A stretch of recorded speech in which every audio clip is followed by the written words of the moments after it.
بسم الله الرحمن الرحيم الحمد لله وكفى وسلامه على عباده الذين اصطفى أما بعد ትላንትና ባየነው የነብዩ መሐመድ ሰለላሁ ዐለይሂ ወሰለም ታሪክ የሥራ ህይወታቸውን ነበር የጀመርነው። ነብዩ መሐመድ ሰለላሁ ዐለይሂ ወሰለም የቲም ሆነው እንደተወለዱና ከአባታቸው ምንም ነገር እንዳልወረሱ ገና ከህፃንነታቸው ጀምሮ ወደ ሥራ ዓለም ገብተው ለመካ ነገስታቶች በጥቂት ሳንቲም ፍየል ያግዱ እንደነበር ተቀጥረው አይተናል። ከዚያ ቀጥሎ ደግሞ ዛሬ የምናየው ሰፈሩሁ ኢለ ሻሚ ወትጃረቱሁ ፊ ማሊ ኸዲጃ። ከዚያ በኋላ ከፍየል ማገድ ቀጥሎ ነብዩ መሐመድ ሰለላሁ ዐለይሂ ወሰለም አሳኢብ ኢብኑ ሳኢብ ከሚባል ሰው ጋር በጋራ ይሰሩ እንደነበር አይተናል ትላንት ማለት ነው። እና በጣም ታማኝ እንደነበሩ እንዲሁም ደግሞ ምንም አይነት ማታለልም ሆነ ውሸት የሌለባቸው በጣም ታማኝ ከአብረውት ለሚሰሩት ሰው በጣም ቅርብና በጣም ታማኝ እንደነበሩ ነበር ያየነው። ይህ ምናልባት የነብዩ መሐመድ ሰለላሁ ዐለይሂ ወሰለም የህይወት ታሪክ ወይ ደግሞ በዚህ መልኩ ያለው ህይወታቸው ስንማር ከንፈራችንን መጥተን ብቻ ለመቅረት ወይ ደግሞ እንዴት ደስ ይላል ለማለት ሳይሆን ምንድነው የምንማረው ከሳቸው ህይወት ታሪክ ማለት ነው። ነብዩ መሐመድ ሰለላሁ ዐለይሂ ወሰለም በህፃንነታቸው ተቀጥረው ፍየል አግደዋል ሲባል ከዳሊክ በዚህ መልኩ ከሰው ጋር በጋራ ሆነው ሰርተዋል ስንል ምንድነው የምንረዳው? ዛሬኛ በጣም ብዙ ሰዎች በተለያዩ መስጊዶች ላይ እጅግር ያላቸው የሚያምር ቁመና ያላቸው በልመና ተግባር ላይ ተሰማርተው እናያለን። ሙስሊም ሆነው ማለት ነው። ሐቂቀተን ይሄ በጣም ከባድ የሆነ ውድቀት ነው። መለመን በጣም ከአቅም በላይ ለሆነ ጉዳይ ካልሆነ በስተቀር በእስልምና በጣም የተከለከለ ነው። ነብዩ መሐመድም ሰለላሁ ዐለይሂ ወሰለም ገና ከህፃንነታቸው ጀምሮ ያስተማሩን ይሄ ነው። ሐዲሳቸው ላይ በጣም ብዙ ቁጥር ስፍር የሌላቸው ሐዲሶች አሉ። በነብዩ መሐመድ ሰለላሁ ዐለይሂ ወሰለም አንድ ሰው ከእናንተ ውስጥ በእጁ ላይ የሆነች ችግኝ ይዞ ቂያማ ሊቆም ነው ቢባል ይትከለው ነው ያሉት። طيب ምናልባት hatta የተምር ዛፍ ችግኝ ቢሆን ራሱ ማለት ነው የተምር ዛፍ ችግኝ ተተክሎ ፍሬ አፍርቶ ለገበያ እስኪቀርብና ወይም ደግሞ ለጥቅም እስኪውል ድረስ ረጅም ጊዜ ነው የሚወስደው፣ በጣም ረጅም ጊዜ። ግን ቂያማ ሊቆም ነው ቢባል እጁ ላይ ያ ችግኝ ካለ ምን ያደርገዋሉ? ይትከለው። ይሄ ማለት ምንድነው የሚያስተምረን? ኢስላም ለስራ የሰጠውን ቦታ ማለት ነው። ነብዩ መሐመድ ሰለላሁ ዐለይሂ ወሰለም ገና ከህፃንነታቸው ጀምረው ተቀጥረው ፍየል አግደዋል። በትርፍ የጋራ ሰርተዋል። በደሞዝ ተቀጥረው በጣም በትንሽ ሳንቲም ተቀጥረው ሰርተዋል። ምንድነው የሚያስተምሩን? ይሄ ታሪካቸው ምን ያስተምረናል ቢባል ማንም ሰው የሰው እጅ ማየት እንደሌለበት እስልምና የሰው እጅ ማየትን በጣም ያወግዛል። ነብዩ መሐመድ ሰለላሁ ዐለይሂ ወሰለም ከላይ የሚውል እጅ ከታች ከሚውል እጅ ይሻላል። ምን ማለት ነው? ሰጪ እጅ ከተቀባይ እጅ ይሻላል ማለት ነው። የሚሰጥ እጅ አንድ ሰው መስጠት ይችላል ሳይሰራ። የማይሰራ ከሆነ ሁሌም ተቀባይ ነው የሚሆነው። ሁሌም አንገቱን ደፊ ነው የሚሆነው ማለት ነው። ሁሌም በራሱ የማይተማመን ሰው ነው የሚሆነው። እስላም ይሄን አይፈልግም በምንም ታም። ነብዩ መሐመድ ሰለላሁ ዐለይሂ ወሰለም የሚያስተምሩን ይሄንን ነው። ገና በህፃንነታቸው እስልምና መጥቶ ሸሪዓ መጥቶ በዚህ መልኩ ሪሳላ ሲያደርሳቸውና መለኮታዊ የሆነው መመሪያ ከመምጣቱም በፊት ራሱ ውስጣቸው ይሄ ነገር ቦታ አልነበረውም። የሰው እጅ ማየት የሚለው ነገር ማለት የቲም ሆነው ራሱ ገና ከህፃንነታቸው ጀምሮ ስራ ነበር ለኛ ያስተማሩ። ስለዚህ አሁንም የሳቸውን እያንዳንዱ ወደፊትም የሚመጡ ህይወት ታሪካቸውን በምንሰማበት ጊዜ ከንፈራችንን ልንመጣ አይደለም ራሳችንን ልናይበት ነው። መስታወት ነው የነብዩ መሐመድ ሰለላሁ ዐለይሂ ወሰለም ህይወት ታሪክ ማለት ለኛ መስታወት። አንድ ሰው ጠዋት ወደ ስራው ሲሄድ በመስታወት ራሱን ያይና ቆሻሻ ካለበት ከነ ቆሻሻው ወጥቶ አይደለም የሚሄደው። ምን ያደርጋል? ቆሻሻውን ያነሳል፣ ራሱን ያስተካክላል፣ አለባበሱን አስተካክሎ ፊቱን አጽድቶ ነው የሚወጣው። እኛም የነብዩ መሐመድ ሰለላሁ ዐለይሂ ወሰለም የህይወት ታሪክ ራሳችንን የምናይበት መስታወት አድርገን ራሳችንን የምናስተካክልበት እንጂ ከንፈራችንን መጠን ይህን ኪታብ ቀርጬዋለሁ ልንል አይደለም። ቀርተነው ግን ህይወታችን ምን ያህል ተለውጧል? በእርግጠኝነት በጣም ብዙ ወንድሞች ሮዳቱል አንዋር ወይ ደግሞ ሌሎችም የተለያዩ የነብዩ መሐመድ ሰለላሁ ዐለይሂ ወሰለም የህይወት ታሪክ የሚዳስሱ ኪታቦችን እንደቀራን እርግጠኛ ነኝ። ግን ምንድነው በህይወታችን ላይ የመጣው ለውጥ? የእሳቸው የህይወት ታሪክ ቀርተን ማለት ይሄን ኪታብ ቀርጬዋለሁ خلاص የሆነ ወይ በሚቀራበት ጊዜ ከንፈር መምጣት ነው ከላ ይሄ ከሆነ ጥቅም የለው። ይሄ ከሆነ ዋጋ የለውም ማለት ነው። ሞዴል ናቸው ነብዩ መሐመድ ሰለላሁ ዐለይሂ ወሰለም وما آتاكم الرسول فخذوه وما نهاكم عنه فانتهوا ያለው አላህ እሳቸው ይዘውላችሁ የመጡትን ነገር ሰሩ የከለከሉትን ደግሞ ተከልከሉ ነው አላህ Subhanahu Wa Ta'ala ያለው ማለት ነው ስለዚህ አሁን የሥራ ህይወታቸውን በመናይበት ጊዜ ከሳቸው የህይወት ታሪክ የምንማረው ነገር መኖር አለበት የሰው እጅ የሚያይ ሰው ካለ ያባቱም ይሁን የወንድሙም ይሁን የማንንም ለሥራ ከደረሰ በኋላ ይሄ እስላም አይፈልገው ነብዩ መሐመድ ሰለላሁ ዐለይሂ ወሰለም አስተምሮ አይደለም ራሱን መለወጥ አለበት በምንም ተአምር ማለት ነው በምንም መልኩ سفره الى الشام وتجارته في مال خديجه ነብዩ መሐመድ ሰለላሁ ዐለይሂ ወሰለም ወደ ሻም ያደረጉት ጉዞና በኸዲጃ ገንዘብ ንግድ መስራታቸውን ነው وكانت خديجة بنت خويلد رضي الله عنها من أفضل نساء قريش شرفا ومالا خديجة ብሎ ማለት በጣም ከቁረይሽ ሴቶች ትልቅ ቦታ ያላት من أفضل نساء ማለት يعني በላጭ ከሆኑ ሴቶች ከቁረይሽ ሴቶች ውስጥ ነበረ ሸረፈን ክብሯም ሆነ ወማላ በክብርም በገንዘብም በጣም ትልቅ አቅም ያላትና ትልቅ ቦታ ያላት በህብረተሰቡ መካከል ትልቅ በጎሳዋም ይሁን በአቅሟም በሁለመናዋ ትልቅ ቦታ ያላት ሴት ነበረች وكانت تعطي مالها للتجار يتجرون فيه على أجرة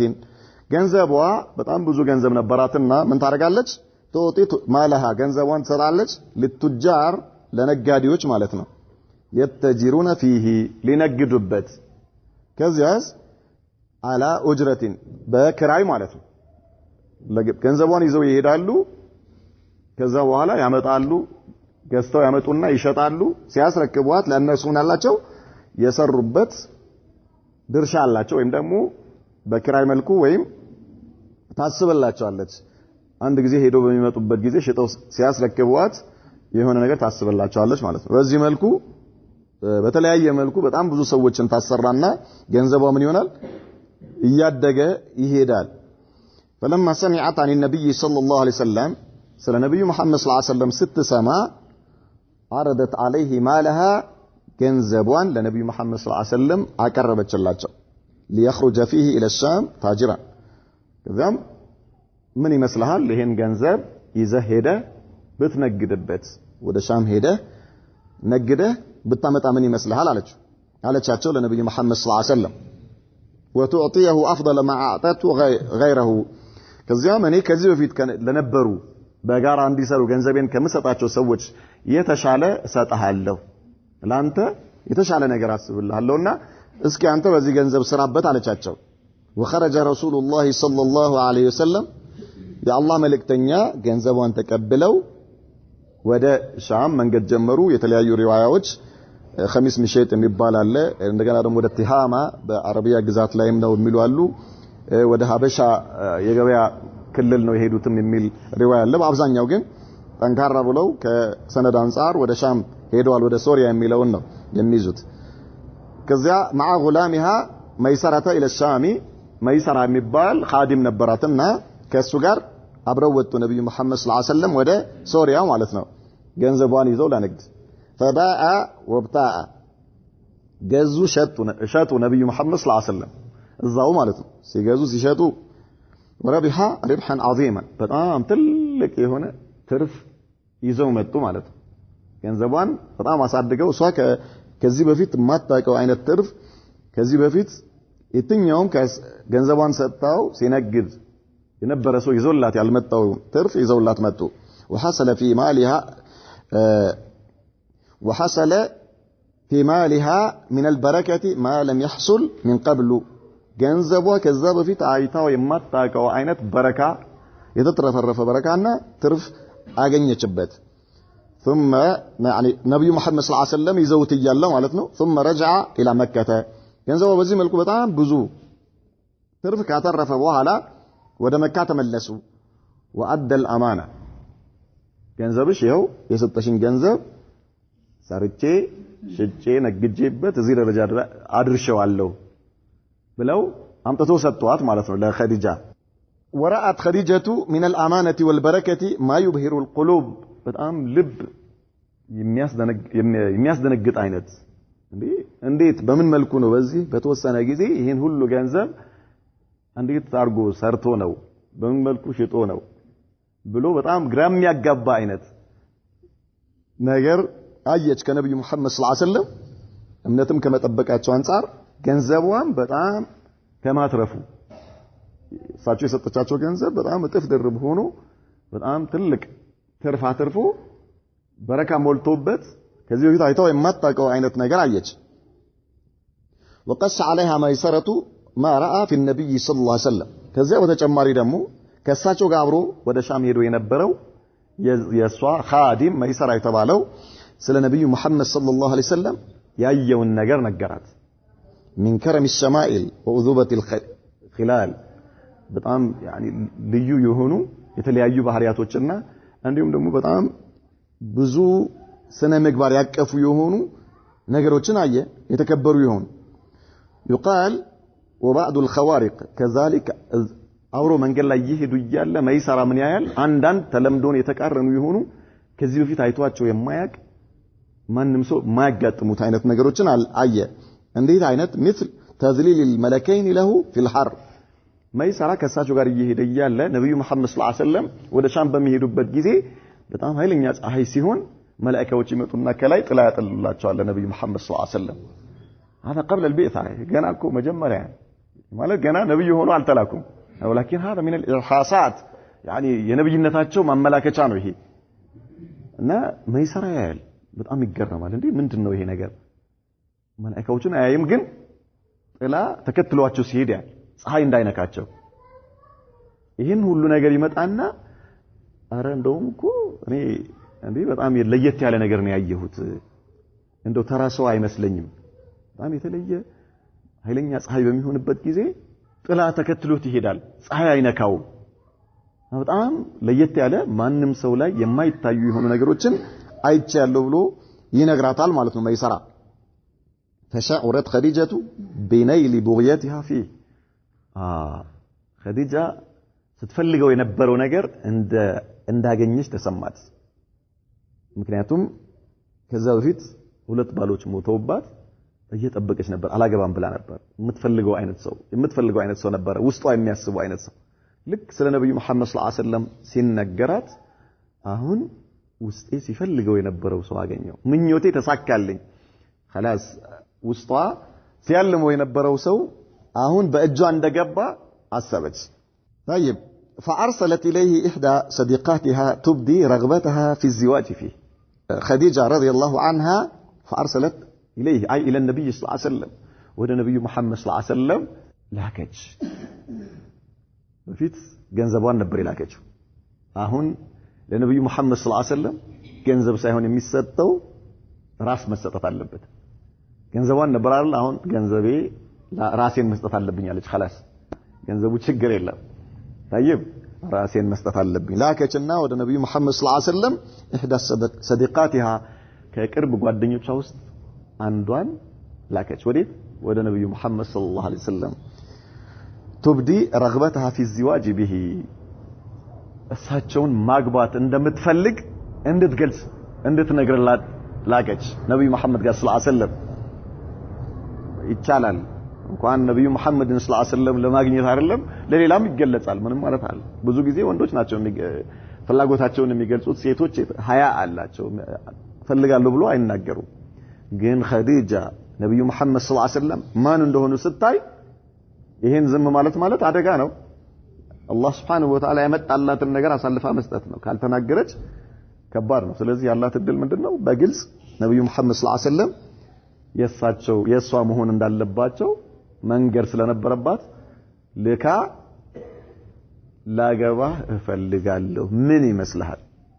እንደማለት يعني ሄዳ የላከቻት ጓደኛዋ ለነብዩ መሐመድ ሰለላሁ ዐለይሂ ወሰለም خديجة እኮ አንተን ልታገባ ትፈልጋለች ايش رايك يعني ምን ይመስልሃል እንደማለት ورضي النبي صلى الله عليه وسلم نبي محمد صلى الله عليه وسلم ፈቅደው ተቀበሉ طيب خلاص ተቀበሏት ማለት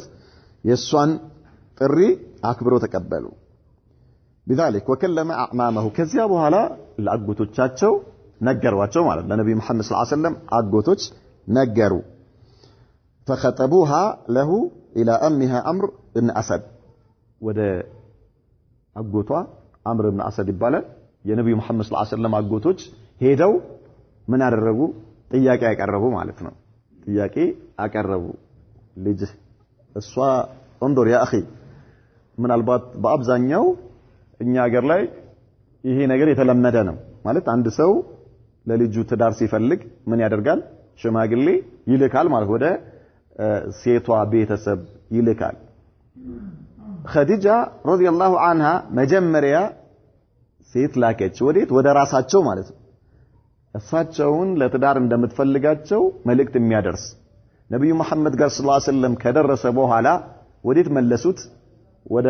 አስሉ መለሱት ነብዩ መሐመድ ሰለላሁ ዐለይሂ ወሰለም خلاص እኔና አንቺ ከተግባባን ምንም ችግር የለም አንቺ ትፈልጊኛለሽ አዎ በቃ ብለው ራሳቸው ሄደው አይደለም ምን ያደረጉት ከእሷ ጋር ጋብቻ የመሰረቱት ማለት ነው ወደ መሰረቱ መለሱትና ሄደው ለአጎቶቻቸው ነገሯቸው አጎቶቻቸው ደግሞ ወዴት ሄዱ ወደ እሷ አጎት ሄዱ ማለት ነው كأنه لم يحصل شيء ይዛለ ምንም ነገር ልክ በነብዩ መሐመድ እና ሰለላሁ ዐለይሂ ወሰለም በኸዲጃ መሐከል ምንም ነገር እንዳልተፈጠረ ማለት ነው ምንም አይነት መለዋወጥ እንደሌለ يعني መልእክት እንደሌለ ተደርጎ ማለት ለምን ክብሯን መጠበቅ ያስፈልጋል የሷን ክብር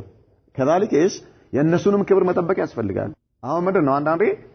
አንዳንድ ሽማግሌዎች ይሄዱና በጣም የተሳሳተ መልእክት ያስተላልፋሉ يعني እነርሱ خلاص ልጆቹ ተዋደዋል ልጃችን ከልጅህ ጋር ተዋደዋልና ስለዚህ ምን አደርግልን ምን አርግ خلاص ሰጠን ምን ማለት ነው ማስፈራራት እኮ ነው ይሄ ምንም ልታረጋ አትችልም ነው ይሄ እንዲህ አይባልም በጣም ትልቅ ስህተት ነው ይሄ ማለት ነው ስለዚህ አታ ምናልባት መጀመሪያ እንኳን ይሄ መልእክት ቢኖርም ይሄ በጣም ትልቅ የቤተሰብን ክብር አለመጠበቅ ማለት ነው አስልም አይደለም ችግር የለም መልእክቱ ይኖር ነገር ግን አንተ ሄደህ ለቤተሰብ የኔ ልጅና ያንተ ልጅ ተዋደዋል ስለዚህ ልጅህን ምን ይካሰርልኝ እሻታ እንቢ ብትል ስራ ያወጣል እንደማለት እኮ ነው ማስፈራራት ይባላል ይሄ ነገር ግን ላ አንተ ምንድነው የምታደርገው ከአንነው ለም يحصل شيء ምንም ነገር ከልጅህም ይሁን ከሷ ምንም ነገር እንዳልሰማ አድርገ ምን ታረጋለህ ሄደህ እሱን አክብረህ እንደመጣ እሱን መርጠህ እንደመጣ ትጠይቀዋለህ ማለት በኋላ ምናልባት በጣም ካቅም በላይ ሆኖ አይ ዞር በል ከዚህ ካለ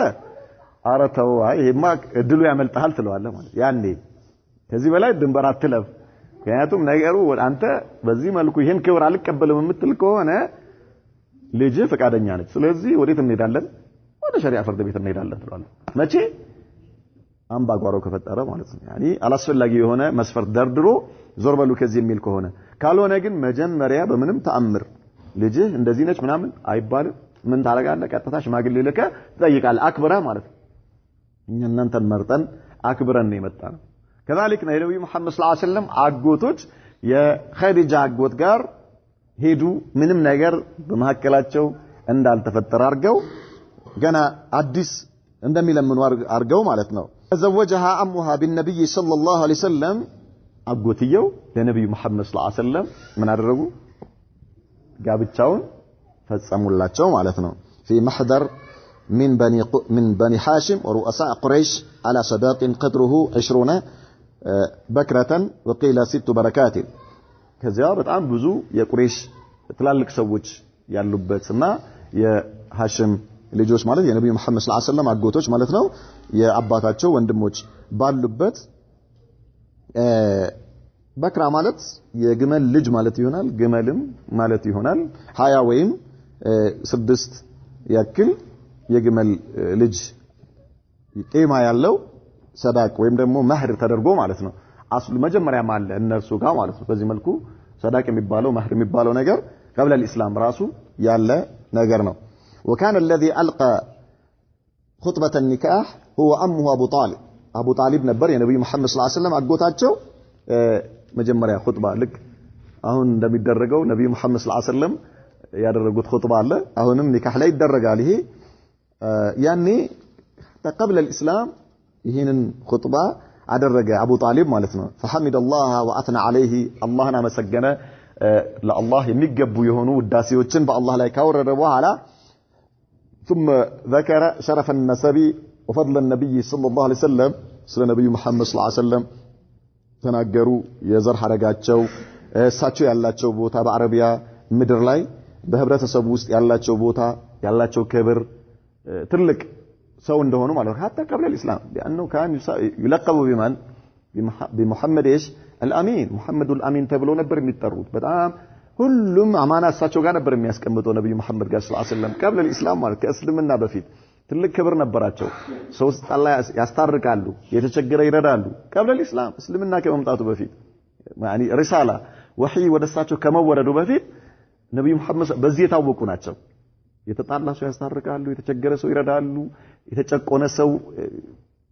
እንዳይጨቆን ያደርጋሉ በጣም የሚገርም አይነት ስነ ምግባር አላህ አላብሷቸው ነበርና ተናገሩ ስለሳቸው ማንነት ثم ذكر كلمه العقد وبين الصداق ከዛ በኋላ ያው ልጃችሁን ተቀበለናል ብለው ጎትየው ሲሰጥ ተቀበለው ከዛ መህሩን ገለጹ ማለት ነው تم هذا الزواج بعد رجوعه صلى الله عليه وسلم من الشام بشهرين وايام ይሄ ጋብቻ የተፈጸመው ከሻም ከተመለሱ ከሁለት ወር ከተወሰኑ ቀናቶች በኋላ ነበር وكان عمره اذ ذاك የዚህን ጊዜ እድሜያቸው ነበር የነብዩ መሐመድ ሰለላሁ ዐለይሂ ወሰለም 25 سنه 25 አመታቸው ነበር ነብዩ መሐመድ ሰለላሁ ዐለይሂ ወሰለም ምን ሲያረጉ ከኸዲጃ ጋር ሲጋቡ ማለት ነው ኸዲጃ እድሜዋ واما خديجه فالاشهر ان سنها كانت 40 سنه አንዳንድ ሪዋያዎች 28 አመቷ ነበር የሚሉ አሉ ግን በአመዛኛው አብዛኛው 40 አመት ነበር የሚለው አመዛኝ ነው ይላል وقيل 28 سنه 28 ነው ተብሏል አንዳንዶቹ 28 የሚለው ራጅህ ነው ይላሉ ምክንያቱም ከዚያ በኋላ ለነብዩ መሐመድ ሰለላሁ ዐለይሂ ወሰለም ኸዲጃ ተቅሪበን ስንት ልጅ ነው የወለደችው 6 ልጅ በአብዛኛው ይላሉ የሴት ልጅ የመውለጃ እድሜ ከ50 አመት በፊት ነው የሚያቆመው ይላል 50 አመት ከመድረሱ በፊት ያቆማልና 40 አመቷ ከነበረ 6 ልጅ የመውለዷ እንትን ምንድነው እድል ጠባብ ነው 28 ነው የሚለው የበለጠ አመዛኝ ነው ይላሉ 6 ልጅ ለነብዩ መሐመድ ሰለላሁ ዐለይሂ ወሰለም ወልዳለችና ከሁለት አመት በመሐከል በአንድ ልጅ እና በሚቀጥለው ልጅ መሐከል አለል አቀል የሁለት አመት እንትን ይኖራል በአብዛኛው ማለት ነው በአብዛኛው አንዳንዴ በአመትም ይወለዳል ግን ብዙ ጊዜ ሴት የምታጠባ ከሆነ የምታጠባ ሴት አትጸንስም በአብዛኛው ለሁለት አመት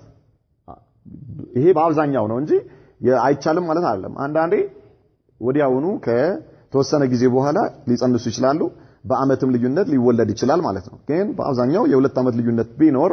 ብለው ነው እነሱ ምን እንደሚሉት 28 አመት ነው የሚለው የኸዲጃ እድሜ አመዛኝ ነው 6 ልጆች ከመውለዱ አንፃር ይላሉ በላይም يعني 40 አመቷም ነው ቢባል አለል አቀል ምንድነው የሚሆነው ግፋቢ 52 አመቷ 12 አመት ቢሆን 6 ልጅ ለመውለድ 52 አመቷ ነው ያ ማለት በ60 አመታቸው የሚወልዱ የሉም ማለት አይደለም በተለይ ደግሞ አሁን ይሄ አርቲፊሻል የሆኑ ነገሮች ስለበዙ ነው ያኔ ሁሉ ነገር እንደወረደ ነው ሁሉ ነገር ማለት ንጹህ ነው ሁሉ ነገር እንደወረደ ማለት ፋራ ለማለት አይደለም ሁሉ ነገር ይሄ አራዳን የሚሉ ሰዎች ቋንቋ ነው አሁን እንደወረደ ማለት ፋራ ነው ለማለት ይተከሙበታል ነገር ግን እንደወረደ ሲባል ንጹህ ማለት ነው ምንም ያልተበረዘ ማለት ነው ያልተበለዘ የሆነ ንጹህ ነገር ማለት ነው hatta አሁን ገጠር አካባቢ ራሱ ቆንጆ ነገር አታገኝም እንደ ድሮ አይደለም ማዳበሪያ ምናምን ሁሉ ነገር የሆነ ነገር አድርጎታል طيب ነገር ግን ያኔ ነብዩ መሐመድ ሰለላሁ ዐለይሂ ወሰለም ከሷ ጋር በተጋቡበት ዘመን ማለት ሰላማዊ የሆነ ዘመን ነው ምንም አይነት የሆነ አርቲፊሻል ነገር የሌለበት ማለት ነው ንጹህ ነገር እንዳለ ያለበት ሁኔታ ነበር የነበረውና 40 አመትም ነው ቢባል ይሄኛው ብዙ የሚርቅ አይደለም وقيل غير ذلك ከዚህም ውጪ ሌላ በእድሜዋ ዙሪያ ተብሏል وكانت اولا متزوجه بعتيق ابن عائذ المخذومي ነብዩ መሐመድ ሰለላሁ ዐለይሂ ወሰለም ከማግባቷ በፊት عتيق ابن عائذ የተባለ ሰው አግብታ ነበር فمات عنها ሞተ ባለቤቷ ማለት ነው ይሄኛው ባለቤቷ ሞቶባት ነበር فتزوجها ابو هالة التيمي ابو هالة የሚባል ሰው አገባት እንደገና ማለት ነው ከአቲቅ በኋላ ኸዲጃን فمات عنها ايضا ከዛ እሱም ሞተ ሁለተኛ ባሏም ማለት ነው ከዛ በኋላ ነበር እሷ አላገባም ያለች በቃ خلاص አላገባም ብላ እንቢ ብላ ነበር ማለት የሆነ የምትፈልገው አይነት ሰው ነበር ውስጧ የምትመኘው አይነት ያው አገኘዋለሁ ባትልም ግን አላህ Subhanahu Wa Ta'ala ወፍቋት የነብዩ መሐመድ ሰለላሁ ዐለይሂ ወሰለም ባለቤት ሆና የምእመናኖች እናት አላህ አደረጋት ማለት የምእመናኖች እናት እስከ ቂያማ ድረስ نعم فمات عنها ايضا بعد ان ترك له منها ولدا ሃላ የተባለው ልጅ ወልዶ ነበር ይሄኛው ማለት ነው ሃላ አቡ ሃላ የተባለው ሰውዬ ከሷ አንድ ልጅ ወልዶ ነበር ثم حرص على زواجها كبار رؤساء قريش ከዚያ በኋላ እሷን ለማግባት ያልቋመጣ አልነበረም ሁሉም ትላልቅ ባለጸጋዎች ትላልቅ ሰዎች የቁረይሽ ነገስታቶች ሁሉም ኸዲጃን ለማግባት በጣም ሲጓጉ ነበር ሁሉም ይመጣል ይጠይቃታል አሻፈረኝ ትላለች ያም ይመጣል ይህም ይመጣል ማንም የፈለገ ሀብት ይኖረው የፈለገ ግርማ ሞገስ የፈለገ ስም ይኖረው አትፈልግም እሷ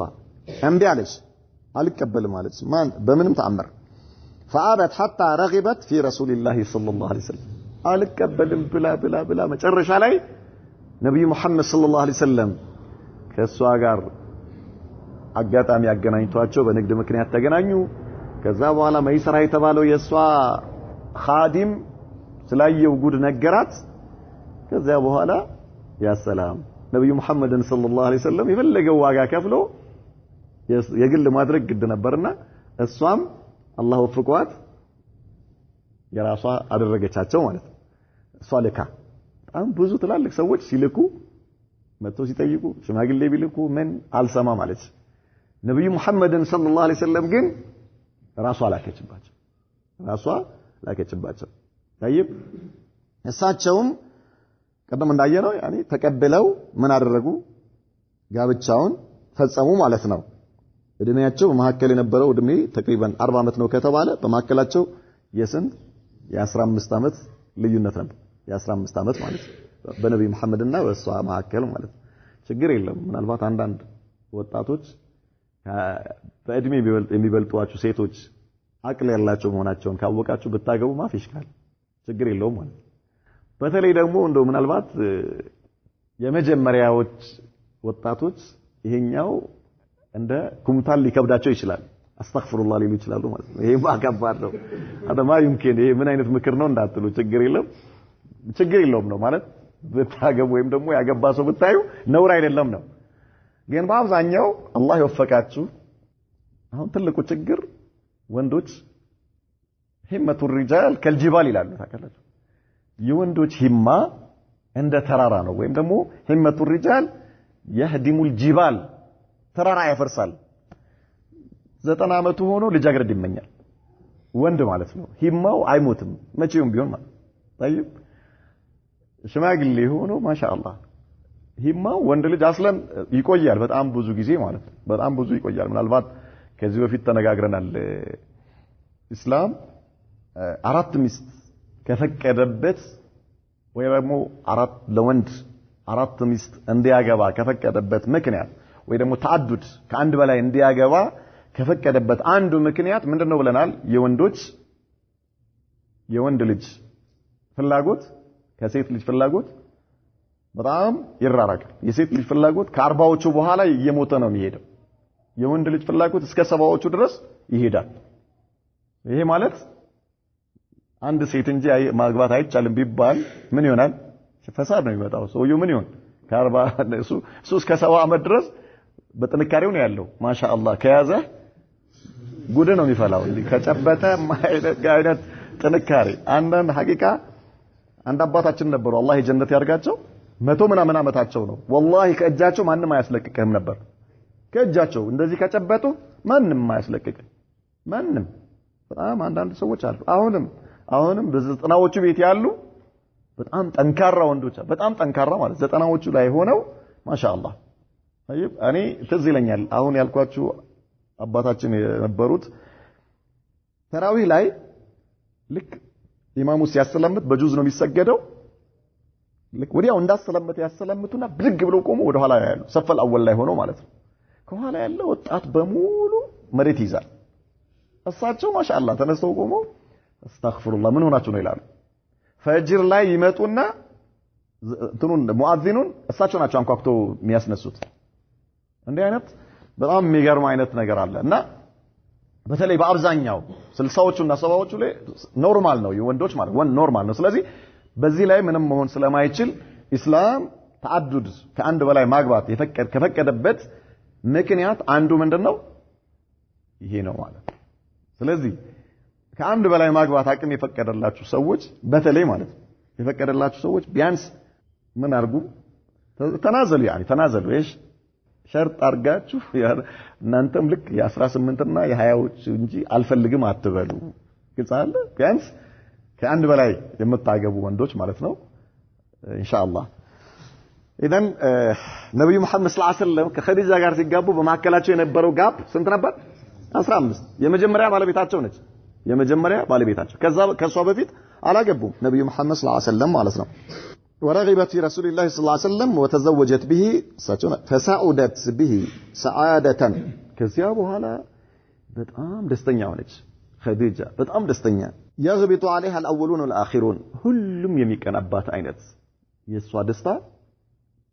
ሁሉም የሚቀናበት አይነት ነበር ማለት ሁሉም አላህ Subhanahu Wa Ta'ala ለሰው ልጆች ለአጋንንትም ጭምር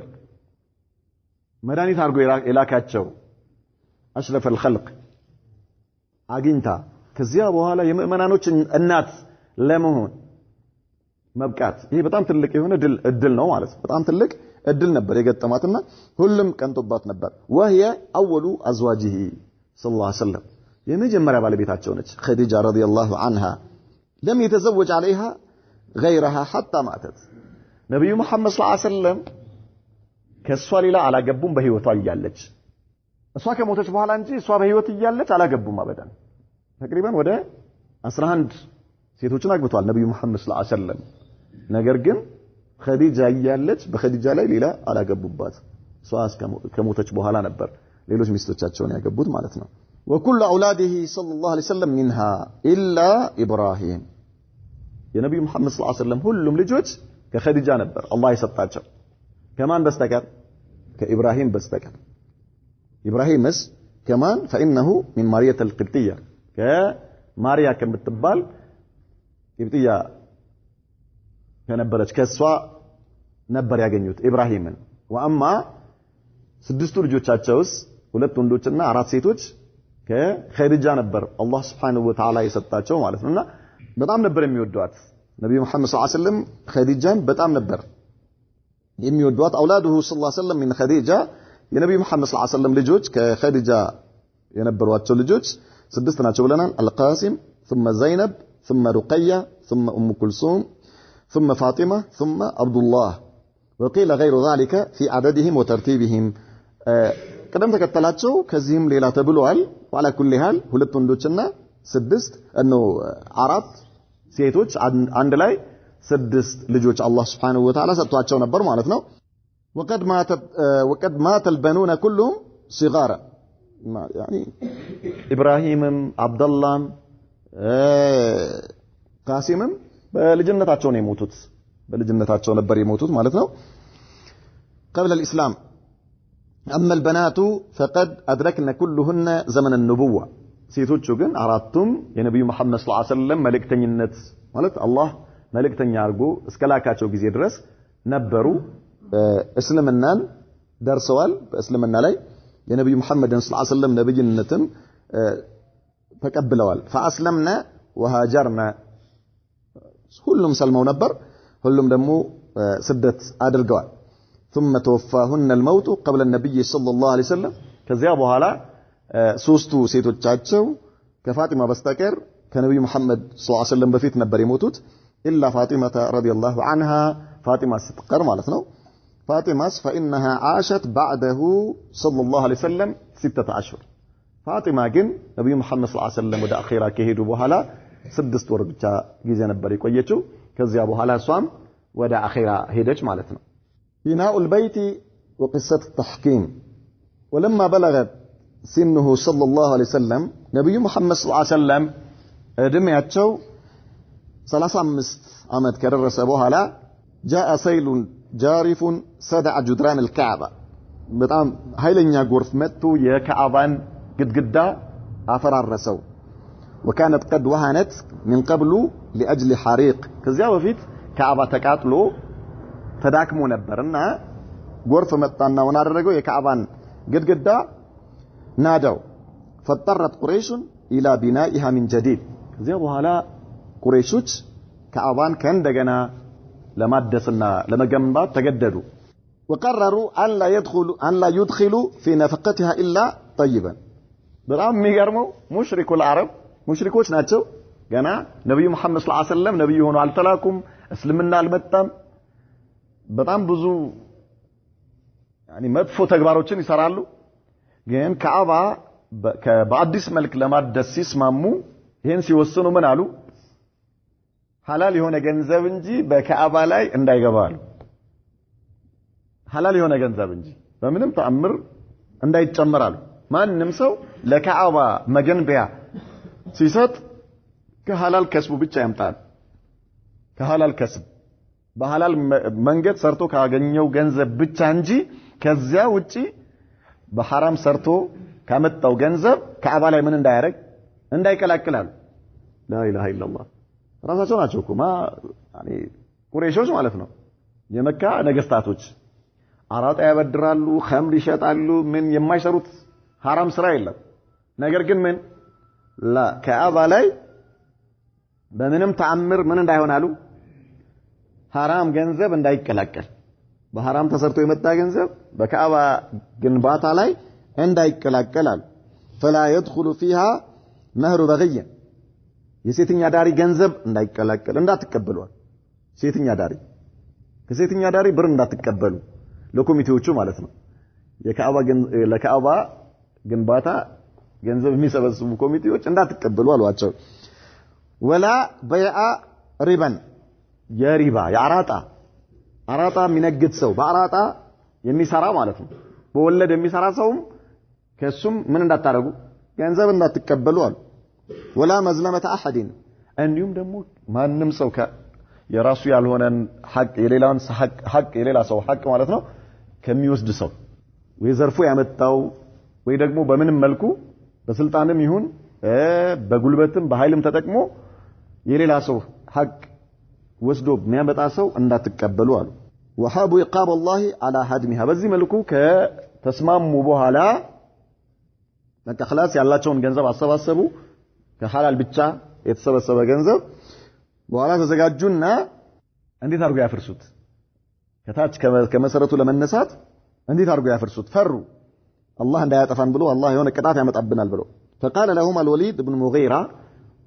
مغيرة من አላቸው ان الله لا يهلك المصلحين እናንተ አሁን የምትፈልጉት ምንድነው ይሄንን ስታፈርሱ አሁን ልታሳምሩት ነው ወይስ ልታጠፉት ነው የምትፈልጉት እኛማ ልናሳምር ነው ልታሳምሩ ከሆነ አላህ Subhanahu Wa Ta'ala አሳማሪዎችን ምን አያደርግም አያጠፋም ስለዚህ አትፍሩ እኛ ለተንኮል አይደለም የተነሳ ነው ምክንያቱም ከዛ በፊት ምን አለ ምን አለ የአብርሃ ታሪክ لا حول ولا قوة إلا بالله የአብርሃ ታሪክ አላ ቁስሉ ገና አልደረቀም ካዕባን አፈርሳለሁ ብሎ መጥቶ ነው አይደል እንዴ አላህ Subhanahu Wa Ta'ala እንዳልነበር ያደረገው ስለዚህ ምን አሉ ከነካ ነው አላህ የሆነ ጥፋት እንዳያመጣብን የሆነ በላ እንዳያመጣብን ብለው ሲሰጉ ወሊድ ምን አላቸው ምንድነው አላማችሁ የፈለጋችሁት ለማሳመር ነው ወይስ ለማበላሸት ለማጥፋት ነው አረኛ ለማሳባም ነው የፈለግነው እንጂ ማጥፋት አይደለም ኢዳን አላህ የሚያሳምሩትን ሰዎች ምን አያደርግም አያጠፋም አጥፊዎችን ነው የሚያጠፋው አላህ Subhanahu Wa Ta'ala ثم بدأ يهدم ራሱ ወጣና ምን አደረገ ወሊድ ከፈለጋችሁ ነው ይጀምርላችኋል ይሄው ብሎ ድንጋዩን ማፍረስ ጀመረ ማለት መናድ ጀመረ የዚህን ጊዜ فتبعوه في هدمها ከዛ ማፈራረስ ጀመሩ ማለት በአፈራርተ እንትን ይሄ ውሃው ካፈራረሰው ውጪ የነበረው ማለት ነው ታች መሰረቱ ካስኪደርሱ ድረስ حتى وصلوا بها الى قواعد ابراهيم ወደ قواعد ابراهيم የሚባለው ነብዩላህ ኢብራሂም ታሲስ ያደረጉበት እሳቸው የጀመሩበት መሰረት ጋር እስኪደርሱ ድረስ ምን አደረጉት አፍርሰው አጸዱት ثم اخذوا في البناء وخصصوا لكل قبيلة جزءا منها ከዚያ በኋላ የቁረይሽ ጎሳዎች ቡጡን አላቸው ብለናል ለቡጡን በኒ ሐሽም በኒ ምናምን እያሉ እንደዚህ ለክተው ሰጡ ከዚህ እስከዚህ የእከሌ ነው አሉ ከዚህ እስከዚህ የእከሌ ከዚህ እስከዚህ የእከሌ በዚህ መልኩ ተከፋፈሉት ምን እንዲሆን በውድድር ነሻጣ እንዲመጣ ማለት ሁሉም የሌላውን እያየ አረ መቀደም የለብንም ሞታቸው እያለ ምን ይሆናል ፉክክር አለ ማለት በፉክክር ቶሎ እንዲሰራላቸው በዚህ መልኩ ምን አደረጉ ተስማምተው ግንባታ ጀመሩ وكان الاشراف يحملون الحجاره على اعناقهم ሁሉም ባለ ማዕረግ የነበሩ ትላልቅ ነገስታቶች ትላልቅ ሰዎች ድንጋይ እየተሸከሙ ነበር የሚያመጡት እንደ ቀን ሰራተኛ ማለት ነው ለምን ክብር ነው ይሄ ለእነሱ በጣም ትልቅ ክብር የአላህን ቤት መገንባት وكان رسول الله صلى الله عليه وسلم وعمه العباس في من يحمل ነብዩ መሐመድ ሰለላሁ ዐለይሂ ወሰለም ድንጋይ ከሚሸከሙ ሰዎች ነበሩ وكذلك አባስ አጎታቸው አብዱል ሙጣሊብ ابن عبد المطلب እሱም ልክ እንደዚሁ በትከሻቸው ድንጋይ ከሚሸከሙ ሰዎች ነበሩ وتولى البناء بناء رومي اسمه باقوم የተባለ ኮንትራክተር ወይም ደግሞ በዘመናችን መሐንዲስ ነበር የሮሚ ወይ ደግሞ ጣሊያናዊ ማለት ነው አሁን አጠራር ባቁም ይባል ነበር ስሙ ከዚያ እሱ ነበር ዋናው ማለት ነው ወዳቀት بهم النفقه الطيبه عن اتمامها على قواعد ابراهيم ከዛ ይሄ በሐላል ብቻ የሰበሰቡት ገንዘብ አለቀባቸው በኢብራሂም በገነቡበት መልኩ ለመገንባት ማለት ነው ይሄ ሳንቲም በሐላል የተሰበሰበው ገንዘብ ሲያልቅባቸው ምን فاخرجوا منها نحو 6 اذرع من جهه الشمال ከግራ በኩል ወደ 3 ሜትር የሚሆን 6 ክንድ ማለት ነው ወደ 3 ሜትር የሚሆን ቦታ ምን አደረጉ ተውና ወደ ውስጥ ማለት ነው አጠበቡት ከአባን ያኛውን ወደ 3 ሜትር የሚሆነውን ቦታ ተውት ለምን በዚያው መልኩ እንስራው ቢሉ ገንዘቡ ስለማይበቃቸው ለመጨረስ መሃል ላይ ከማቆም ብለው አጠበቡትና ያኛውን በስተግራ በኩል توت وبنوا عليها جدارا قصيرا علامه انه من الكعبه كذا አጭር በተወሰነ መልኩ የተወሰነ ከፍታ ድረስ ገነቡት ያንን እንዲህ ከበው ምናልባት አሁን ሐጅ ያደረጋችሁ ሰዎች ከካዕባ አጠገብ በነጭ ብነበረድ የተገነባ በሂጅር የሚባል ቦታ አለ አይታችሁ ከሆነ አጭር ሰዎች እዛው ውስጥ ገብተው ይሰግዳሉ طيب ኢዳን ጧፍ ስታረግ ከሱ ውስጥ ጧፍ ካደረክ አይቻልም ክልክል ነው እሱን ወደ ውስጥ አድርገ ከውጭው ነው በዚህ በሂጅር በውጭ በኩል ነው ጧፍ የሚደረገው ማለት ነው ለምን የካዕባ አካል ነው እሱ እነሱ ሐላል ገንዘብ ስላለቀባቸው ነው የተውት ለዚያ ምልክት ብለው የተወሰነ ከፍታ ሰጥተውት ነው